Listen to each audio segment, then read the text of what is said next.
எல்லாருக்கும் வணக்கம். காமாய் சாமி கும்பிட்றத பற்றின இந்த வீடியோ ஆல்ரெடி ஷார்ட்ஸில் அதை பற்றி போட்டிருக்கேன். பார்க்காதவங்க லிங்க் டிஸ்கிரிப்ஷனில் கொடுத்துருக்கேன், பார்த்துக்கோங்க. காணும் பொங்கல் அன்னைக்கு ஒரு வீட்டில் வச்சு சாமி செஞ்சு அலங்காரம் பண்ணி கண் திறப்பாங்க. இவங்க தான் அந்த சாமி செய்கிறாங்க. அன்னைக்கு நைட்டு காமாய்க்கு சாப்பாடு செஞ்சு கொண்டு வருவாங்க. பச்சரிசி சாதம், குழம்பு, பூசணிக்காயை வச்சு சாப்பாடு செஞ்சு கொண்டு வருவாங்க. அடுத்து முளைப்பாரி கொண்டு வந்து வைப்பாங்க. முளைப்பாரி கொண்டு வந்து வச்சதுக்கப்புறமா வெளியே எல்லாரும் சேர்ந்து கும்மி அடிப்பாங்க.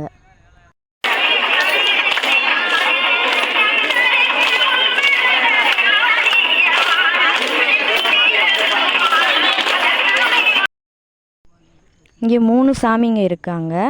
இவங்களை குமரன், குமரி, கிழவி அப்படின்னு சொல்லுவாங்க. இந்த கிழவி அப்படிங்கிற சாமி தலையில் வந்து ஒரு கூடை வச்சு அதில் இழந்த பழம்லாம் வச்சுருப்பாங்க. இவங்க 3 பேர் தான் நம்ம தலைங்க, நம்ம சாமிகளை தூக்க போகிறவங்க.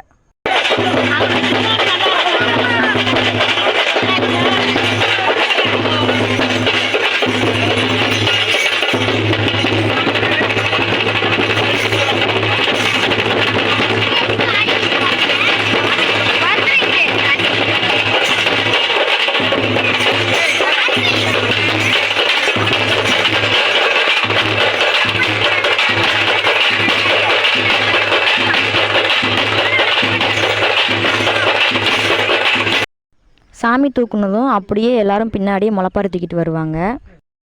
குழந்தைங்க எல்லாரும் மஞ்சள் தண்ணி ஊற்றி விளாண்டுட்டு இருக்காங்க.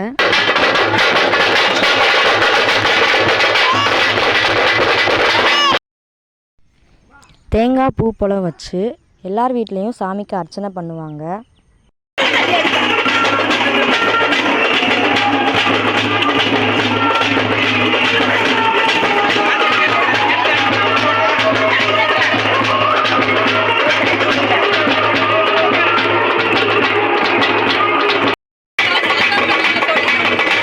ஒவ்வொரு வீட்லேயும் நின்று சாமி அர்ச்சனை பண்ணிட்டு வந்துக்கிட்டு இருக்கும்போது பசங்க எல்லோரும் மஞ்சள் பூசி விளையாண்டுக்கிட்டு டான்ஸ் ஆடிட்டு வர்றாங்க.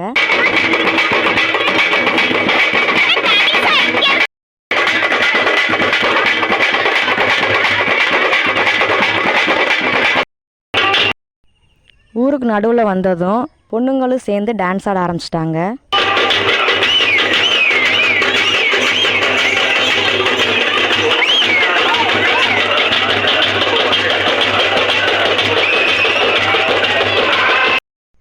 ஃபைனலாக சாமி குடிவரத்துக்காக வந்தாச்சு.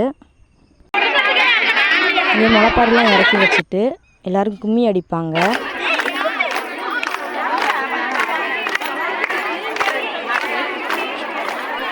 பக்கத்தில் இன்னொரு பக்கமும் கும்மி அடிச்சுட்டு இருக்காங்க. இந்த கிணத்துல தான் சாமியை குடி விடுவாங்க, அதாவது கரைப்பாங்க. சாமியை குடி விடுறதுக்கு முன்னாடி 3 பொண்ணுங்க தலையில் வச்சு சாமி கும்பிட்டு சாமி வரம் கொடுப்பாங்க. வரம் கொடுத்ததுக்கு அப்புறமா அந்த கிழவிங்கிற சாமியை வைக்கோல் புல் வச்சு சுடுவாங்க. அதுக்கப்புறமா தான் 3 சாமியையும் இந்த கிணத்துல குடி விடுவாங்க.